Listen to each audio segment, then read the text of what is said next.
میں امام مسجد تھا۔ سرکار کی طرف سے میری تنخواہ 30,000 روپے ماہانہ مقرر تھی۔ لوگوں نے مجھے آج تک کچھ نہیں دیا تھا سوائے تنقیدی نظروں اور مشوروں کے۔ میں جب بھی کسی سے بات کرتا مجھے اپنے بارے میں کوئی نہ کوئی نئی بات پتہ چلتی، مگر پھر ایک ایسا واقعہ ہوا جس نے مجھے نہ صرف خود بدل کر رکھ دیا بلکہ بہت سارے لوگوں کے نظریات کو بدل کر رکھ دیا۔ یہ ان دنوں کی بات ہے جب میں امام مسجد کے در پر نیا نیا فائز ہوا تھا۔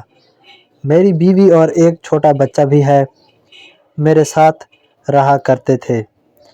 میرا بڑا بیٹا ہاسٹل میں پڑھتا تھا۔ ایک دن شام کا وقت تھا، ہم سب چائے پی رہے تھے کہ باہر کسی کی آواز آئی۔ موسم کچھ ٹھیک نہیں تھا۔ میں خود کمرے سے باہر گیا، دیکھا تو مسجد کے دروازے پر ایک عورت کھڑی تھی۔ اس عورت نے خود کو کالی چادر میں سر سے پاؤں تک ڈھانپ رکھا تھا۔ میری ایک نظر اس کے وجود پر پڑی۔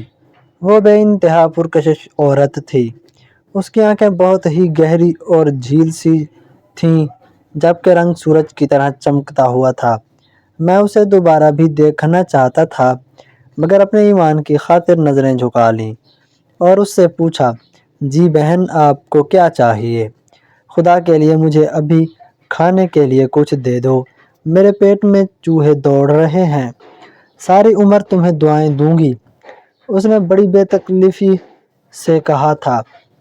عام خاندانی عورتیں اس لہجے میں بات نہیں کرتیں، لیکن اس عورت کا لہجہ بہت بے باک اور آواز بہت صاف، سریلی اور مترنم تھی۔ میں واپس پلٹا کہ نہیں اس عورت کے ساتھ بے تکلفانہ بات چیت نہ کروں۔ اندر کمرے میں آ کر میں نے اپنی بیوی سے کہا کہ باہر ایک فقیر کھڑا ہے، وہ ضرورت مند ہے، اسے کھانے کے لیے کچھ چاہیے۔ اچھی طرح جانتی ہو کہ وہ عورت ہے پر مجھے آپ پر یقین ہے، یہ روٹی آپ اسے دے دیجئے۔ میری بیگم زاہدہ نے مسکراتے ہوئے کہا۔ میں گھبراتے ہوئے باہر گیا، وہ روٹی سے تھما دی۔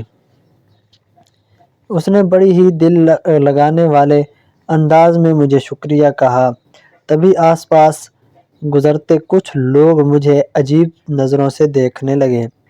ان میں سے ایک آدمی جس کا نام بشیر تھا اور وہ اکثر میرا وعظ سننے آیا کرتا تھا، میرے ساتھ ہی آ کر کھڑا ہو گیا۔ اس عورت کے جانے کے بعد مجھے حیرت سے دیکھا اور بولا، مولوی صاحب کیا ہو گیا ہے؟ یا تو آپ بہت معصوم ہیں یا پھر لاپرواہ ہیں۔ کیوں بھائی، میں نے ایک فقیر کی مدد کر کے کیا ہی لاپرواہی کر دی؟ میں آپ کو کیا بتاؤں؟ آپ نے جس کی مدد کی ہے وہ کوئی بھکارن نہیں بلکہ اس محلے کی بدنام زمانہ طوائف ہے۔ اس نے جوانی میں اپنے باپ کا گھر چھوڑا تھا، کسی عاشق کے ساتھ بھاگ کر آئی تھی، وہ عاشق اسے کوٹھے پر بیچ کر چلا گیا اور بس تب سے وہ یہیں پر بیٹھی رہتی ہے۔ میں تو کہتا ہوں کہ آپ ایسے لوگوں سے دور رہا کریں۔ میں نے اس آدمی کو حیرت سے دیکھا۔ میں تو دور ہی ہوں بشیر صاحب، حیرت کی بات ہے کہ آپ اسے پہچانتے ہیں۔ آپ کو اس کے جوانی کے قصے بھی یاد ہیں؟ بشیر میری بات سن کر بھڑک اٹھا۔ اوہ، نیکی کا تو زمانہ ہی نہیں ہے۔ میں تو آپ کو سمجھا رہا تھا کہ آپ شریف لوگ ہیں، اس طرح ایسی عورتوں کے پاس مت بیٹھا کریں، بھٹکا کریں۔ آپ کو تو پتہ ہے آپ امام مسجد ہیں، ہم سب نے بھروسہ کر کے آپ کو امام مسجد کا امام مقرر کیا۔ بھروسہ کیا ہے تو آپ کو اس بھروسے کو نبھانا بھی پڑے گا۔ آپ نے اس عورت کی مدد کر کے اچھا نہیں کیا، یہ مدد کے قابل نہیں ہے، ایک طوائف ہے، آپ کو یہ بات سمجھنی چاہیے۔ آپ پر پورے معاشرے کی ذمہ داری ہے۔ یکدم بشیر خود پر بات آتے ہی بدل گیا اور الٹا مجھ پر الزام لگانے لگا۔ اچھا ٹھیک ہے، میں تو اسے کچھ نہیں کہتا، یہ خود میرے در پر چل کر آئی ہے تو میں نے اس کی مدد کر دی اور یہ ہمارے نبی کی سنت ہے، میں نے کچھ غلط نہیں کیا۔ میری بات سن کر بشیر غصے سے وہاں سے چلا گیا۔ ایسا لگتا تھا کہ بشیر مجھ سے کوئی انتقام لینا چاہتا ہے۔ بشیر کی نظروں میں میرے لیے انتقامی جذبات ہی نہیں بلکہ بے پناہ غصہ بھی تھا۔ میں نے آج تک کسی کو اس طرح کھل کر جواب نہیں دیا تھا، لیکن خواہ مخواہ ایک عورت کی سیکھ کر آنا مجھے بھی پسند نہیں تھا۔ میں نے بھلے وہ طوائف ہی تھی، لیکن مجھے اس کی مدد کر کے کوئی نقصان نہیں پہنچا تھا۔ میں اندر اپنے کمرے میں آ گیا۔ مجھے میری بیوی نے کہا کہ آپ نے ایک ناجائز کام کرنے والی عورت کی مدد کی ہے، اب آپ سنبھل کر رہا کریں، لوگ آپ کو بھی پھنسانے کی کوشش کریں گے۔ بشیر آپ کو سمجھا رہا تھا، آپ نے الٹا اس پر ہی بات کر دی۔ مجھے لگتا ہے کہ اب وہ آپ سے بدلہ لے گا۔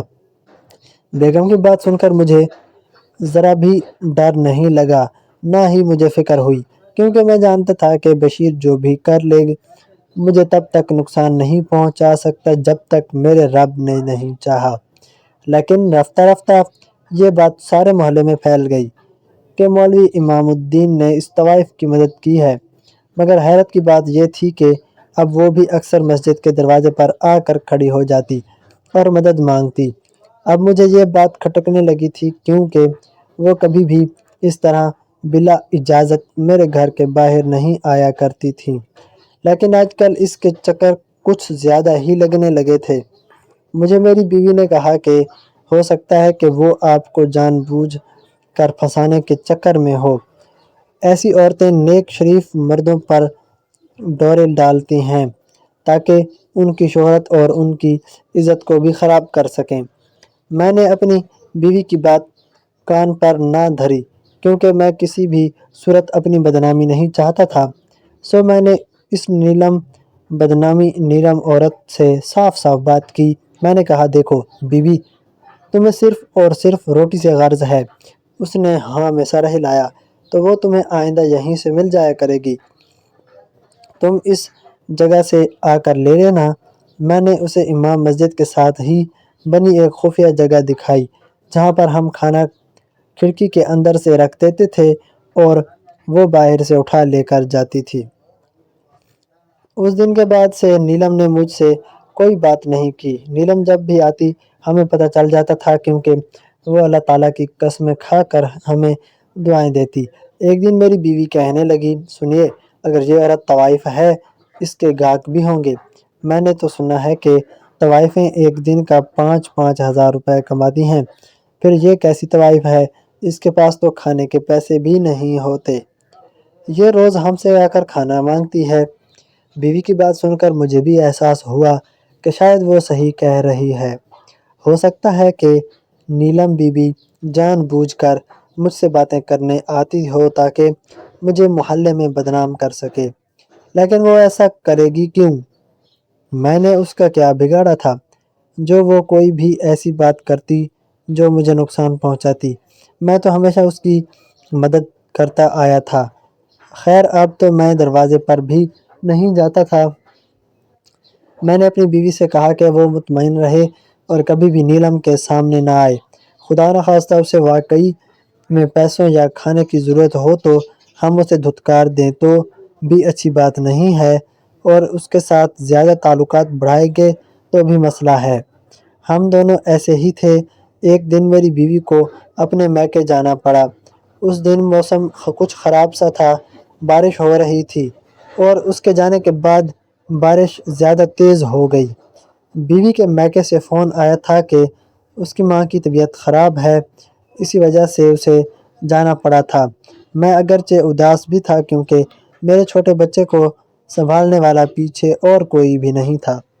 لیکن تقریباً 15 منٹ ہی گزرے ہوں گے کہ گھر کے دروازے پر دستک ہونے لگی۔ میں سمجھا کہ شاید میری بیوی گھر میں کوئی چیز بھول گئی ہے، اس لیے واپس آئی ہے۔ لیکن جیسے ہی میں دروازے تک گیا تو میں نے دیکھا وہاں نیلم بی بی کھڑی تھیں۔ میں اسے باہر کھڑا دیکھ کر بہت سخت پریشان ہوا۔ میں نے سوچا کہ آج میں اسے ہرگز دروازہ نہیں کھولوں گا، ہو سکتا ہے کہ یہ کسی بری نیت سے آئی ہو، خواہ مخواہ مجھے پھنسا دے گی۔ اب تو بشیر بھی میرے مخالف ہو گیا تھا، کیونکہ میں نے ہی اس سے سوال کیا تھا کہ تمہیں نیلم بی بی کے پیشے کے بارے میں کیسے پتہ؟ اسے یہ بات اپنے کردار پر کسی بوجھ کی طرح لگی تھی۔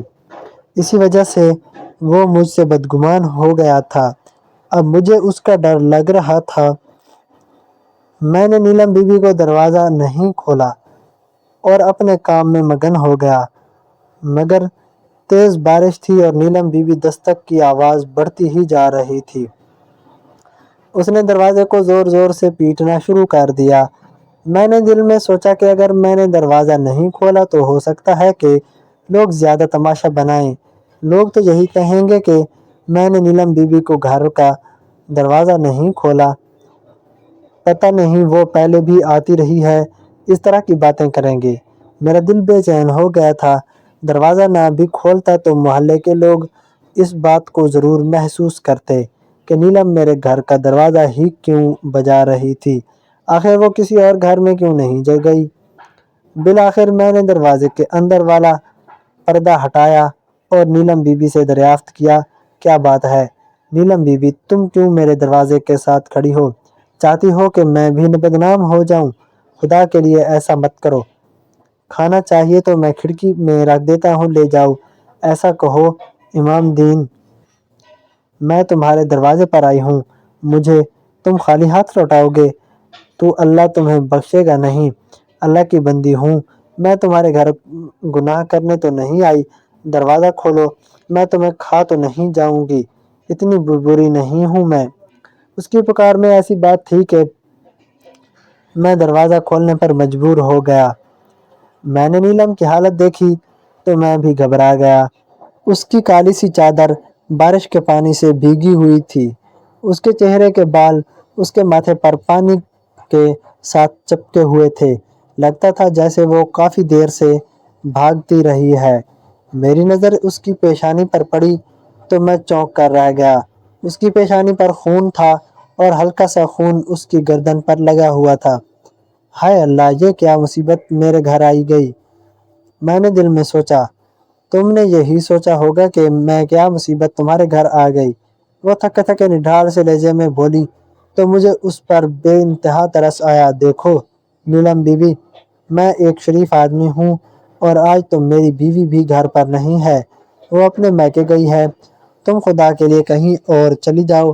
میں سمجھتا ہوں کہ تمہیں میری مدد کی ضرورت ہے، تم کہو گی تو میں تمہیں کسی اور کے گھر چھوڑ آتا ہوں، لیکن تم میرے گھر سے چلی جاؤ، خواہ مخواہ کیوں میری عزت کی دشمن بنی ہوئی ہو۔ میری بات سن کر نیلم پھیکی سی ہنسی اور کہنے لگی، آج اللہ کے گھر میں بھی مجھے جگہ نہیں ملے گی، کیا تم اپنے حجرے میں مت ٹھہرانا مجھے باہر مسجد میں بیٹھنے دو، باہر کی دنیا درندوں کی ہے، بھیڑیے اور گرگ بیٹھے ہیں، یہاں پر مجھے نوچنا چاہتے ہیں، میں اللہ کے گھر میں بیٹھوں گی تو کوئی مجھے پوچھنے تو نہیں آئے گا نا۔ خدا کے لیے یہ ناٹک تو مت کرو، تم تو اپنی مرضی سے یہ کام کرتی ہو، اس کام کے پیسے لیتی ہو، اب یہ کہہ سکتی ہو کہ تمہارے ساتھ سب کچھ زبردستی ہوتا ہے۔ تم نہیں سمجھو گے مولوی، تمہارا کام تو نماز پڑھانا ہے۔ تم نے کب آ کر لوگوں کے دلوں میں جھانکا کہ انہیں کیا مشکلات ہیں۔ بارش مزید تیز ہو رہی تھی، مجھے ڈر تھا کہ کہیں مسجد میں کوئی نہ آ جائے، پھر اگر کسی نے مجھے نیلم بی بی کے ساتھ اکیلے بیٹھے دیکھ لیا تو میری عزت تو خاک میں ہی مل جائے گی۔ ادھر میرا بچہ بھی رونے لگا، نیلم بی بی دروازے میں ہی کھڑی تھی۔ میں اپنے بچے کو فیڈر بنا کر دینے کے لیے اندر کمرے میں آیا، میری نظر پیچھے پڑی تو میں نے دیکھا کہ نیلم بی بی وہاں کھڑی تھی۔ میں نے اپنا سر پیٹ لیا، نیلم بی بی، تم کیوں مجھے مروانے پر تلی ہو؟ کیوں اندر آ گئی ہو؟ خدا کے لیے چلی جاؤ۔ اس سے پہلے کہ میں کچھ اور کہتا، نیلم بی بی سامنے بستر پر بیٹھ گئی۔ اسے دیکھ کر میرا خون سوکھنے لگا۔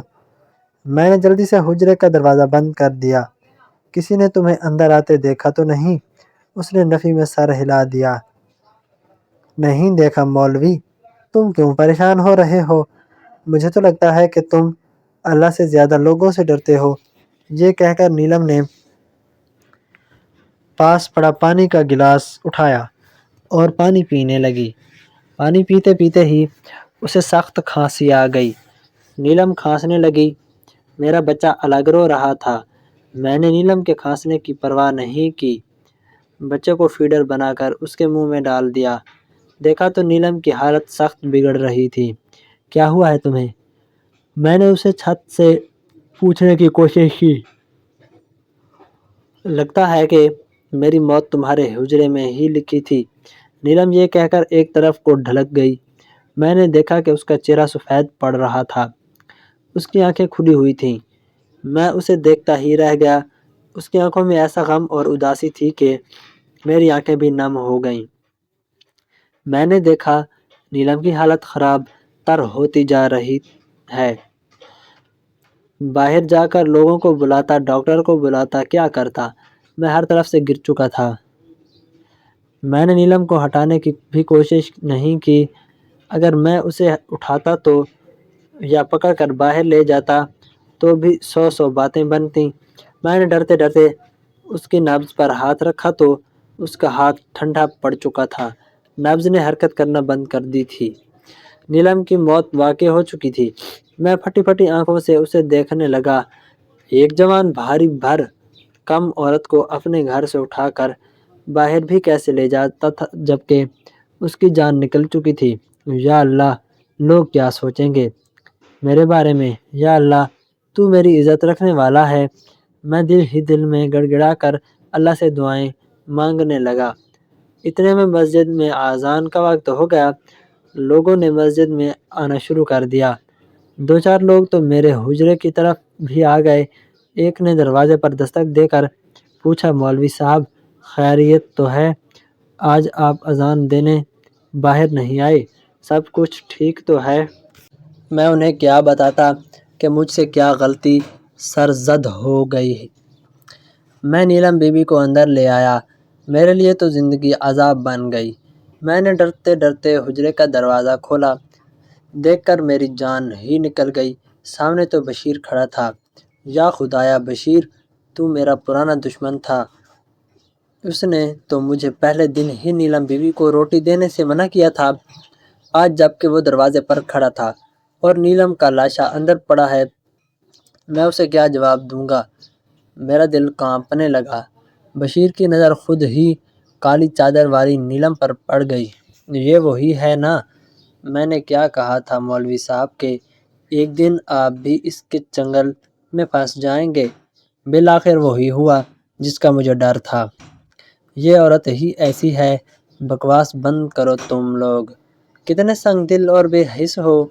کیوں اب تمہیں بھی اس سے عشق ہو گیا ہے؟ بشیر کہنے لگا، مجھے اس سے کیا عشق ہونا ہے، میں تو اسے اپنی بہن سمجھتا ہوں۔ تمہاری بہن ایسی ہو خدا نہ کرے، بشیر نے مجھے دھتکارتے ہوئے کہا۔ اتنے میں 5-6 لوگ اور میرے حجرے پر جمع ہو گئے۔ کیا بات ہے بشیر، کیوں مولوی صاحب کو تنگ کر رہے ہو؟ میں تنگ کر رہا ہوں؟ مولوی صاحب کو تنگ کرنے کے لیے تو کوئی اور آیا ہے۔ بشیر ہونٹوں پر زبان پھیرتے ہوئے بولا۔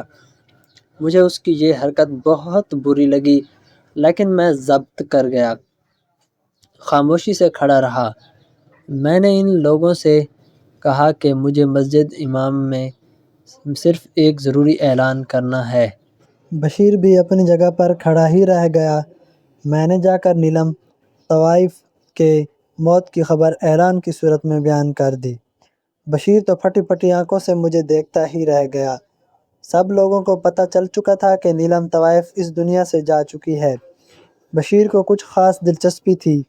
مولوی، وہ تمہارے گھر میں مر گئی، تمہارے سامنے ضرور تم نے ہی کچھ کیا ہوگا۔ میں تو اس کی باتوں پر حیران تھا۔ میں نے نظر انداز کیا اور لوگوں سے کہا کہ نیلم کے کفن دفن کا انتظام کیا جائے۔ بشیر کے چہرے پر عجیب سی کیفیت تھی، جیسے اس کا انتظام پورا ہو گیا ہو، لیکن نیلم کو موت کے منہ میں پہنچا کر اس کا کون سا انتظام پورا ہونا تھا؟ وہ پھٹی پھٹی آنکھوں سے دیکھ رہا تھا سب کچھ۔ اب سب لوگ اکٹھے ہو گئے تھے لیکن کوئی بھی نہیں مان رہا تھا کہ نیلم کا جنازہ پڑھایا جائے۔ نیلم ایک ایسی عورت تھی جسے صرف اس کے گناہوں کی وجہ سے جانا جاتا تھا۔ سب لوگوں نے مجھے منع کر دیا کہ ہم اس کا جنازہ پڑھیں گے۔ ویسے بھی ابھی بارش ہو رہی ہے۔ کچھ لوگوں نے بارش کا بہانہ کر دیا، لیکن میرے کچھ طالب علم تھے جو میری ہر بات پر آنکھ بند کر کے یقین کرتے تھے۔ میں نے سوچا کہ میں انہیں بلا لیتا ہوں، وہ کبھی بھی مجھ سے سوال نہیں کریں گے کہ میں کس کا جنازہ اور کیوں پڑھا رہا ہوں۔ میں نے اپنی بیوی کو بھی اپنے میکے میں اطلاع کر دی، وہ بھی آنا چاہتی تھی، لیکن اس کی اماں کی طبیعت خراب تھی۔ اس نے کہا کہ وہ رات تک آئے گی۔ میں جانتا تھا کہ اس سارے معاملے میں میری بیوی کے علاوہ کوئی میرا ساتھ نہیں دے گا۔ اصل معاملہ حل ہونا تو باقی تھا۔ میری بیوی کے دل میں نہ جانے کیوں نیلم کے لیے ایک دم سے نرمی آ گئی تھی۔ کہنے لگی، مجھے بھی آپ کو نیلم کے بارے میں کچھ بتانا ہے۔ میں رات تک آ جاؤں گی، آپ کچھ بچوں کی مدد سے اسے دفنا دیں۔ وہ گناہگار نہیں ہے جتنا ان لوگوں نے اسے بنا دیا ہے۔ آپ اسے دفنائیں اور کسی کی پرواہ نہ کریں۔ بیوی کے الفاظ نے مجھے ایک نئی ہمت اور ایک نیا حوصلہ ملا تھا۔ میں نے نیلم کے کفن دفن کا انتظام اپنی جماعت کی ایک خاتون کو کہہ کر کروا دیا تھا۔ ان لوگوں نے کفن بھی خریدا۔ پھر میں نے مدرسے کے کچھ بچوں کو بلایا اور انہیں بلا کر کہا کہ ہم نیلم بی بی کا نماز جنازہ پڑھیں گے۔ انہوں نے کوئی اعتراض نہیں کیا، شاید اسی لیے کہ وہ محلے کی ان گندی خبروں سے واقف ہی نہیں تھے، نہ ہی انہیں نیلم کے پیشے کے بارے میں پتہ تھا۔ نیلم کو غسل دیا جا چکا تھا، ہم لوگوں نے اس کی نماز جنازہ پڑھی، قبر بھی کھود دی جا چکی تھی۔ نیلم کو قبر میں دفنایا تو معلوم ہوا کہ نیلم کے تو 5 بچے بھی تھے، یعنی وہ ایک اکیلی عورت نہیں تھی بلکہ ایک بیوہ تھی جسے اپنے 5 بچوں کا پیٹ بھی پالنا تھا۔ اس کے بچے بری طرح رو رہے تھے، اماں اماں کہہ کر اس کی قبر سے لپٹ جاتے تھے۔ وہ تو اس کی لاش کو بھی دفن نہیں کرنے دے رہے تھے، لیکن ہم نے زبردستی اس کے بچوں کو ہٹایا اور نیلم کے جسد خاکی کو قبر میں ڈال دیا۔ اس کے بچے قبر کے باہر بیٹھے رہ گئے۔ میرا دل نہیں مانتا تھا کہ میں انہیں کچھ کہوں، کہتا بھی کیسے؟ وہ اس قدر رو رہے تھے، دھاڑ مار مار کر، چیخ چیخ کر کے میرا اپنا دل خراب ہو گیا۔ بارش رک گئی تھی، اب موسم تھوڑا بہتر ہو گیا تھا۔ مجھے ان لوگوں نے یہی مشورہ دیا کہ ان بچوں کو ان کے حال پر چھوڑ دو، یہ نہیں جانے والے یہاں سے۔ ان کی اماں مر گئی ہے، باپ بھی نہیں تھا اور زندگی میں اور کوئی رشتہ دار ان سے کبھی نہیں ملا، اس لیے بیچارے اپنی ماں کی وجہ سے پریشان ہیں، بہت زیادہ رو رہے ہیں۔ 5 بچے تھے، میں نے سوچا میں ان کی خبر آ کر بعد میں لوں گا۔ گھر گیا تو میری بیوی نے ٹیلی فون کیا، کہنے لگی کہ میں 1 گھنٹے میں آ رہی ہوں، بس آپ تیار رہیے، ہم ان کی قبر پر جائیں گے، میں آپ کو اس کے بارے میں کچھ بتانا چاہتی ہوں۔ میری بیوی 2 گھنٹے کے بعد گھر میں موجود تھی۔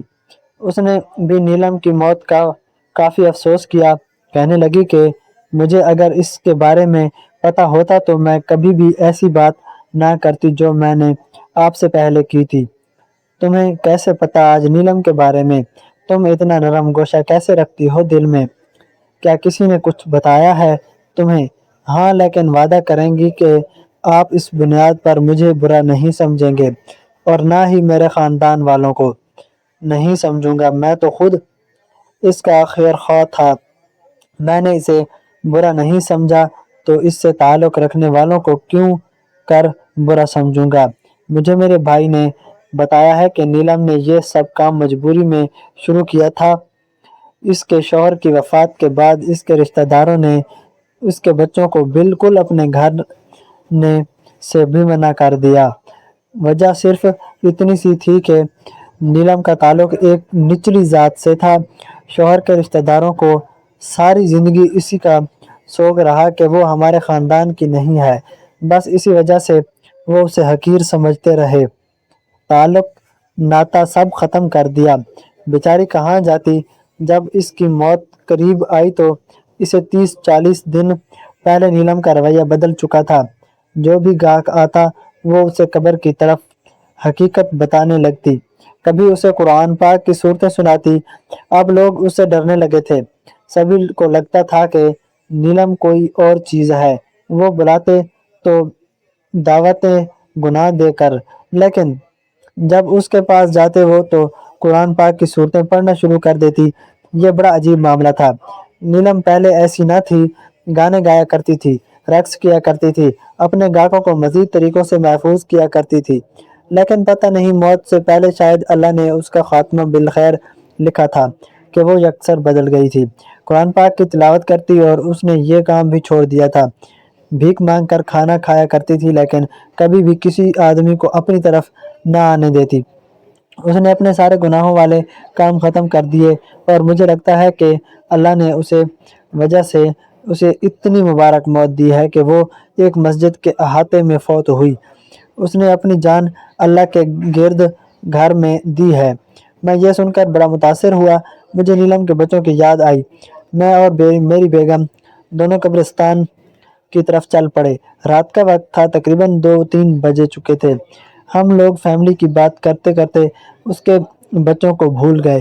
ہم قبرستان میں پہنچے تو فجر کی اذان ہو رہی تھی، اور پھر جو ہم نے دیکھا وہ بڑا ہی عجیب تھا۔ میں نے نیلم دیکھا کہ بچے قبر پر ایسے سو رہے تھے کہ جیسے نرم بستر پر سو رہے ہوں۔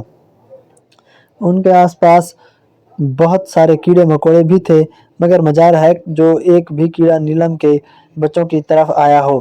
کیڑے مکوڑے سب ایک فاصلے پر تھے۔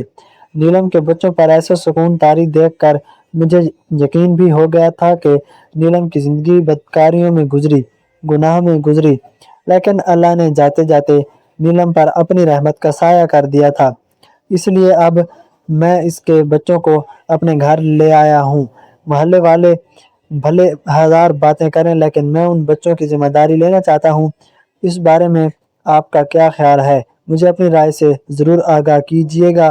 اللہ حافظ۔